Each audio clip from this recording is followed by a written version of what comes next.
Hello students, today we will see next experiment based on thermocouple. Thermocouple is a temperature sensor. So here our aim of experiment is temperature measurement using thermocouple. So thermocouple is a temperature measuring device consisting of two dissimilar metals or conductors. It produces voltage. Okay, so temperature is given as input and the output will have in terms of voltage. Okay, so these two dissimilar metals produces two junctions. One junction is called as cold junction. It is acting as a reference junction, and another junction is called as a hot junction. So here at the hot junction we are providing input. So this junction, any junction of dissimilar metals will produce an electric potential related to the temperature that we are giving as the input. So this thermocouple, here you can see, this is nothing but the thermocouple. Here we have multiple types of thermocouple. The type or the classification you can see over here. This classification is based on the material that is used for the construction. Here we have K-type thermocouple, J, N, R, S, B, T and E. So here you can see the temperature ranges are different for different types of thermocouples.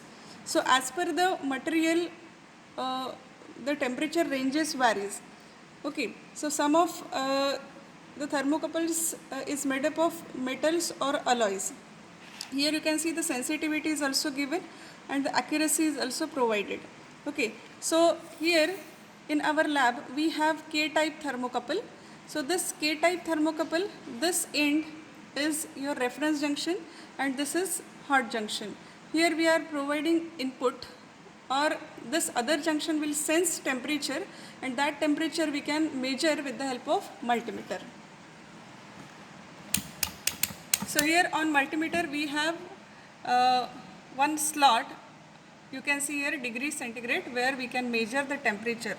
Now this K-type thermocouple has a polarity plus minus. So carefully by observing the polarity, you put this K-type thermocouple in this temperature measuring slot. So plus to plus and minus is connected to minus. So after placing this thermocouple in this temperature slot, other end if we keep in the atmosphere, multimeter will show you the atmospheric temperature as 29 degree centigrade. So here in the observation table, we can write first reading, that is room temperature. What we have got the room temperature as 28 degree centigrade. Okay. Then second reading is given as body 1 temperature. So this end, if I press this end, it will sense my body temperature. So that is of 33 degree centigrade. Okay. So similarly here the second reading we can write as 33 degree centigrade. So many students, if they are performing in a group, they can write their body temperatures by just pressing over here at this point or at this junction. The thermocouple will sense the temperature and that will be displayed on the multimeter. Okay. So here observation table. In the observation table you can write room temperature and different measuring body temperatures. Okay. So body 1 temperature, body 2 temperature and so on. Okay. So multiple measurements in the similar way you can take. Okay. So this is nothing but simple small experiment based on thermocouple.